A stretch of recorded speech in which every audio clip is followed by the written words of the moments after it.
There are times when God seems absent from our lives. But God is always there. The American Religious Town Hall meeting is now in session.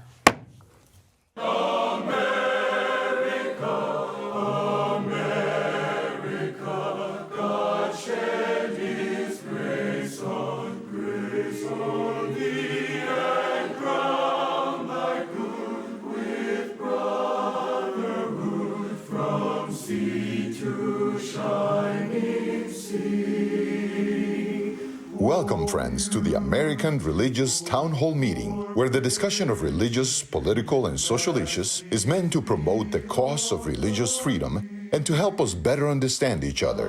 And now, here is your host and moderator. Welcome, everyone. Thank you for joining us for another interesting conversation today. My name is Andrea Luxton. I am today's moderator. I'm the president of Andrews University in Michigan, and I would like our team today to introduce themselves. I'm Bishop Michael Olson, and I serve as the Bishop of the Roman Catholic Diocese of Fort Worth, Texas. Hi, I'm Rabbi Dan Levin. I serve as Senior Rabbi at Temple Bethel in Boca Raton, Florida. I'm Tom Plumley. I'm a minister in the Christian Church Disciples of Christ. I serve First Christian Church in Fort Worth, Texas. Hi, I'm Tony Matthews, and I serve in the area of missions, evangelism, and church planting for a network of churches in the state of Texas. And now to today's topic. It is hard to look at the devastation around us, whether through the war in Ukraine, the violence that seems to plague our nation and results often in the death of innocents, the plight of refugees, or the individual tragedies that impact our lives without us questioning the presence of God. The challenge of the absence of God is not a new one, and the Bible and Torah is full of leaders, individuals of faith, who experience that absence in personal and corporate ways. Job, Moses, Elijah, and the Israelite nation, Jesus himself, all at some point sense the pain and loss associated with God's seeming absence. Frederick Buechner writes, "The world hides God from us, or we hide ourselves from God, or for reasons of his own, God hides himself from us, but however you account for it, he is often more conspicuous by his absence than his presence." Buechner continues, however, to suggest that it is out of this absence that God makes himself known, not through providing answers, but by giving of himself. The panelists then are asked to consider the following questions. Would you agree that God is, quote, often more conspicuous by his absence than his presence, end of quote? Where do you go in the Torah and the Bible to help you better understand the absence of God? And how can a person of faith navigate or help another navigate that immediate sense of the loss or absence of God? Back to our panelists who began our conversation. So this is an enormous topic, and it's an important one. I think it pulls at literally the marrow of what is the religious enterprise. Because what is it that any religious system seeks to do is to fashion a connection between humanity and the divine. And how we fashion that connection, how we nurture that relationship is one that we often see as not simply our own agency to effect, but is also in many ways ours to experience by virtue of grace. And so when we feel like God is absent from our lives, we wonder, well, how come God isn't there for us? Is it that God doesn't love me? Is it that God doesn't care for me? Is it that maybe I did something that warranted God's absence? And I think that those questions of alienation and sense of connection have been perplexing religious thinkers since the beginning of religious thought. And I think that sometimes it has to do with what we actually think the presence of God is. I think sometimes we have a fairly simplistic understanding of what we imagine God to be. And it's partly because of religious iconography, it's partly because of religious text, it's partly because most of us begin our theological understandings when we're young children and we never get to a more advanced theological understanding beyond our adolescence. So people think that God is this big, bald, bearded fuzzy in the sky that gives out what we would call in Yiddish tsuris cards, problem cards, depending on how often we light Sabbath candles. I'm going to give a stroke to you. I'm going to give a failed marriage to you. I'm going to give a bad business to you. I'm going to give a horrible disease to you on the basis of whether or not we behaved well enough. And the fact is that isn't that those theologies aren't out there and that they haven't been a part of our various religious systems over time. It's just that there's a lot more to the experience of the divine than perhaps that more simplistic or basic understanding of what it means to feel God's presence. I mean, I think all of us who are here in the studio, those of you who are all watching from home, can remember moments in your life where you felt really, really close to God. And if you're sitting at home, maybe you just take a moment, close your eyes, and put yourself in that place. And in that moment, it wasn't necessarily that maybe you felt like God had an arm around your shoulder. It was just that you were overwhelmed with the sense of the presence of that much divine energy that may have been engendered through love or through a connection with something that is precious and holy. I felt those moments when I was connected with the people that matter most to me. I felt those moments in study when all of a sudden I was just made fully aware of the depth of wisdom that lives in my tradition. I remember those moments literally building a house with someone in Habitat for Humanity, just standing next to somebody who was building his own home that he would own for himself for the first time. So when I think about when God seems hidden, our tradition talks about this idea of what's called Hester HaPanim, the hiding of the face. And I think that ultimately what we need to do in order to feel a deeper sense of God's presence is to engage ourselves in more godly acts, to try to access holiness and the things that we carry in our hearts of ultimate value more deliberately. And we may find that God is more present to us through those activities. And the other thing that I think that we can do is try to open our hearts more to a sense of awareness, to a sense of awe and wonder, literally at the miracles that surround us every single day. There are signs of God's presence that can fill our consciousness in any moment of any day, even in the deepest, most painful parts of our experience. And when we're able to open our consciousness and to expand our awareness, we may find God to be more present than we ultimately initially imagined. Thank you. I really appreciate that, Rabbi. I want to draw the connection between alienation and weakness, because I think the times that we feel most alienated from God are times when we feel weakest. Times when we are unable to do the things that we feel like we need to do. We can't extricate ourselves from a situation that is beginning to seem hopeless, and that's why I really appreciate your notion about one of the ways to get out of this sense of God's absence is to involve ourselves in what you call holy acts. Get out there and be involved. When I think of the 8th Psalm, we tend to think about that line that says, what are human beings that God should be mindful of us, you know? But the first line in the Psalm is that out of the mouths of babes and infants, God is creating a bulwark against God's foes. To saying that it is out of those times when human beings are the smallest and weakest that God is creating the strong things that God wants, that God needs to create in this world. And that is what moved the psalmist to ask that question. Who are we that God would be so mindful of us? All of which leads me to say that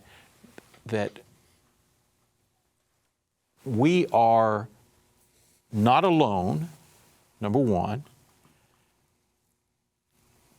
Aloneness is simply not possible because of the omnipresence of God, but that we matter in the heart of God and are strengthened by the presence of God in every place and in every circumstance. If we can just remind ourselves of that beautiful psalm, that it is in those moments, it is out of the mouths of babes and infants that God is creating God's own strength. It is in those times when we are weakest that God is creating from us a bulwark against God's foes. What a powerful statement of who we are and what opportunity we have, and what opportunity we have to pull ourselves up out of some of the very difficult places we can find ourselves in our lives. Yeah, this is a great topic, and I appreciate the words from my brothers here. When I think back on the times when I felt as though God was absent from my life, all those times I was going through a trial, suffering, some type of tribulation, and I often say, wow, it seems like God is on vacation, and not on earth. Maybe he's up in Mars someplace, and that he has left us to ourselves. But we know that we live in a world with an infinite God, a God who is omnipresent. He is always with us. And I think this also speaks to our many of our need to include a theology of suffering in our Christian walk. I didn't write this. I wish I would have. It's just great. I did some research here on the cultural myths of suffering, and a few myths. As Christians, we should not suffer. That's a myth.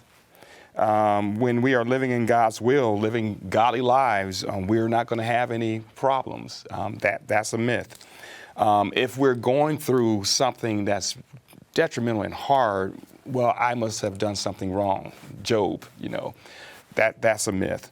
And it's also a myth that suffering has no redeeming or positive results. So to have a good theology and understanding of suffering involves knowing that as Christians, we are called to suffer. If you look in the scriptures, we're called to suffer, and suffering is inevitable, and it doesn't, I don't like it. It doesn't feel good. You know what I'm saying? I pray for faith, Lord, strengthen my faith, and then all of a sudden, here comes a trial. Wow, but trials are going to drive me to my knees. And in my prayer time with God, in the midst of the mess that I'm going through, I'm going to grow. So the Lord has a way of strengthening us and growing us, but it's not according to our timetable and how we see life. God's ways are higher than our ways, and but He is always there. And I just want to encourage folks, we've all been there. God is with you. He's present. He is omnipresent, and He'll never leave us or forsake us. I think that the presence of God he's always there. I think sometimes He's hidden in mystery. I think sometimes we exclude Him from our actions and from our decisions, and then we want Him to kind of save us at the end. and just sort of like say, well, can you make this right? Or we turn to him really not seeking to do his will or discerning his will, but we want him to do his will as our will, and so I think that there's we always have to begin, I think, with awe when it comes to approaching God, because of the basic truth that we're not God. There is a God and we're not him, and yet then it's when we're silent, which seems to be the chief language of God, we're able to enter into that mystery and hear him and see him in places that we just overlook so often, where we're not inclined to gratitude.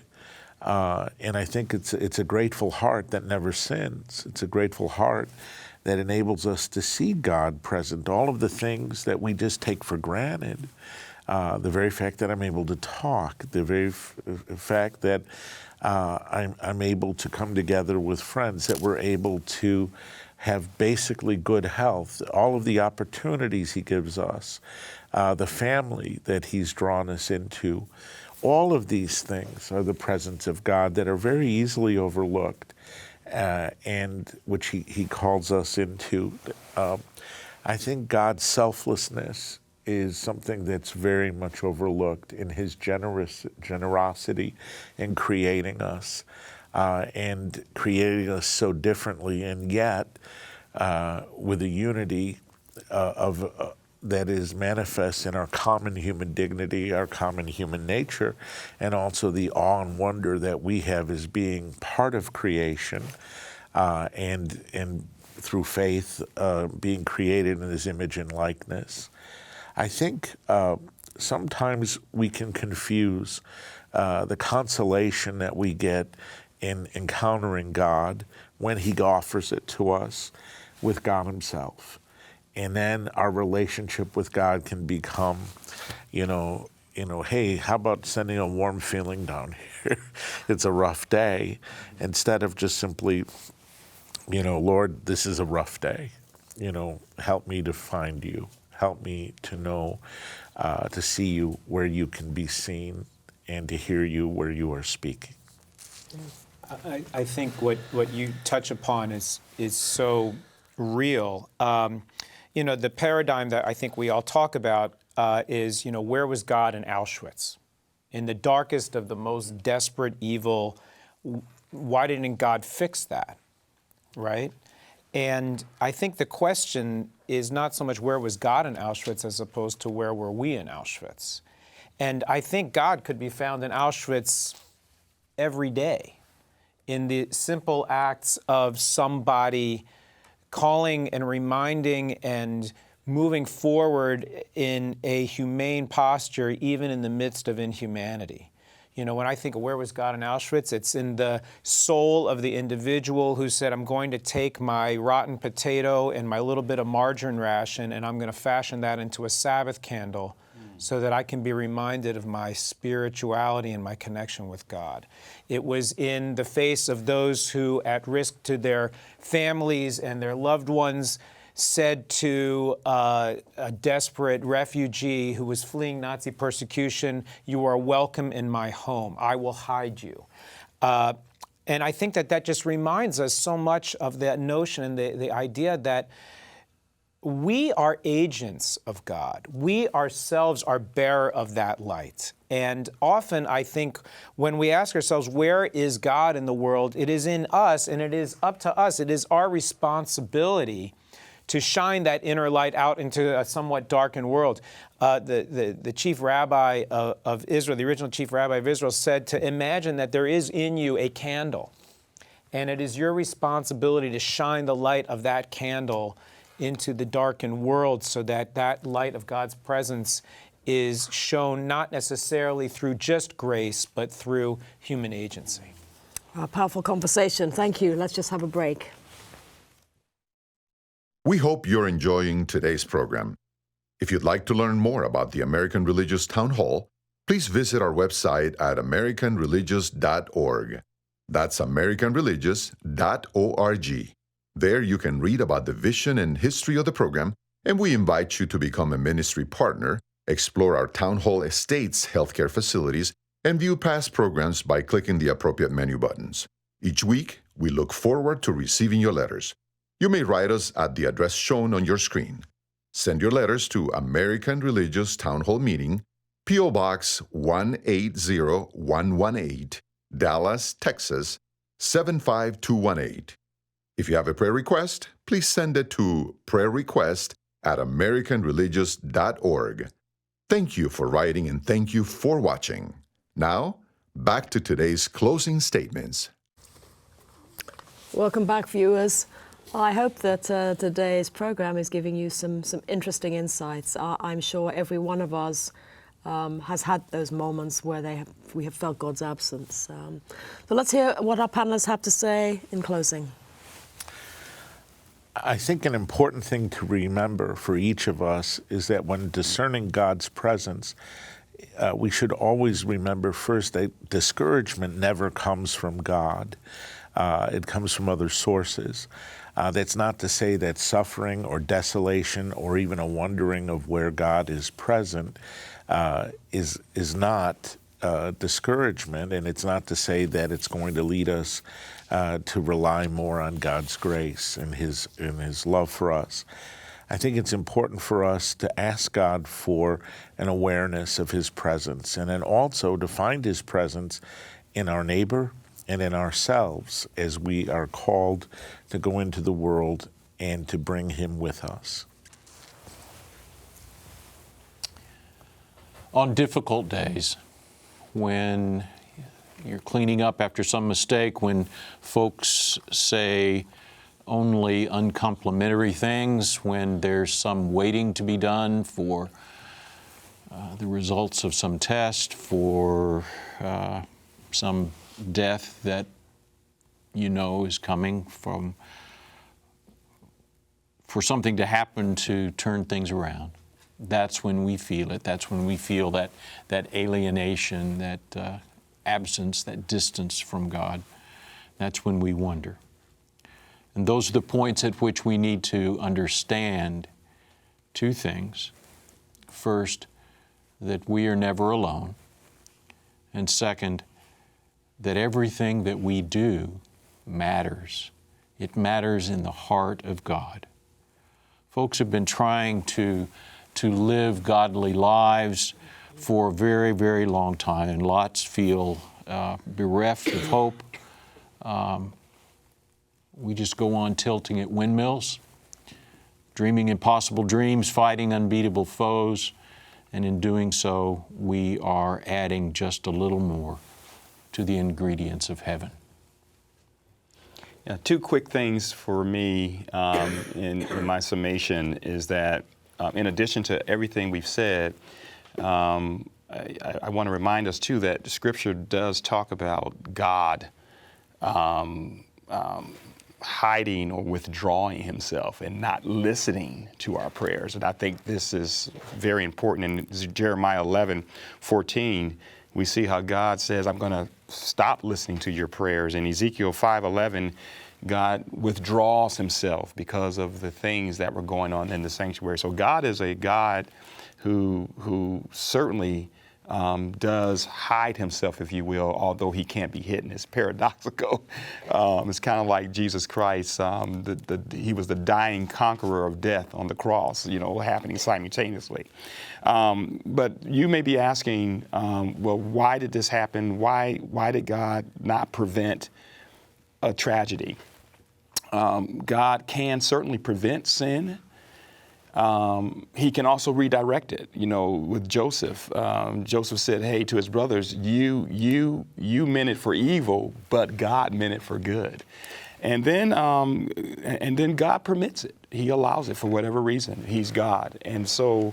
But at the end of the day, know that the Lord loves you, and He's always there. He sees what's going on, and be encouraged.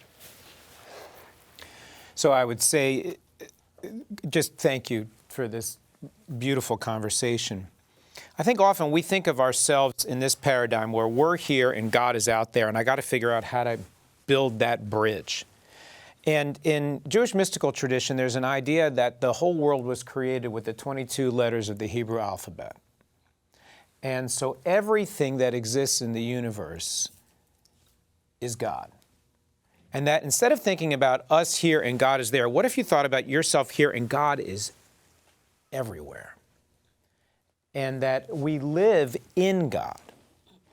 And in those moments when God seems hidden or apart, it's just a matter of retuning our inner radio to the right frequency to receive the broadcast, to find the right lenses to put in front of our consciousness, to be able to see what has always been there but that eluded our gaze in the midst of whatever it was our limited humanity allowed for. Harold Kushner, in his famous book, When Bad Things Happen to Good People, says, listen, you know, a tornado rolls through a town and all the houses on the south side of the street get destroyed and all the houses on the north side of the street are spared. Well, does that mean that everyone who lived on the south side of the street deserved it and everyone who lived on the north side of the street was righteous? No, tornadoes roll through towns. The world is a broken place. But what God has given each of us is divine understanding, a pathway of revelation, and free will.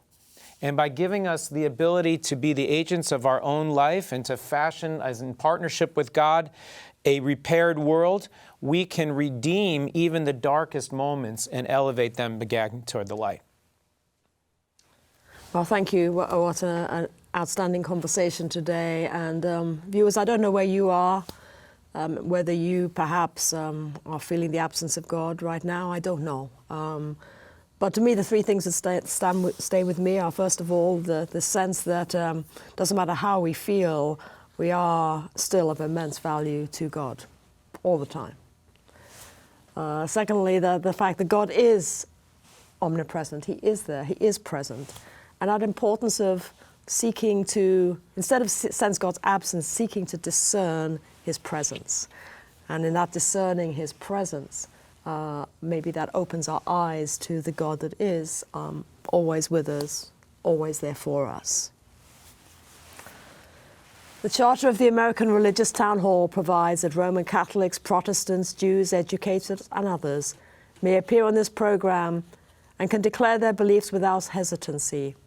And the rest of the members of the panel will uphold and guarantee that American rights to all who will appear, irrespective of race or creed, so that the rest of the world can see that here in America, we believe in civil and religious freedom, not only in theory, but in reality. And so now, friends, until next week at the same time and over the very same channel, the American Religious Town Hall meeting stands adjourned. And may the God of all of us bless all of you.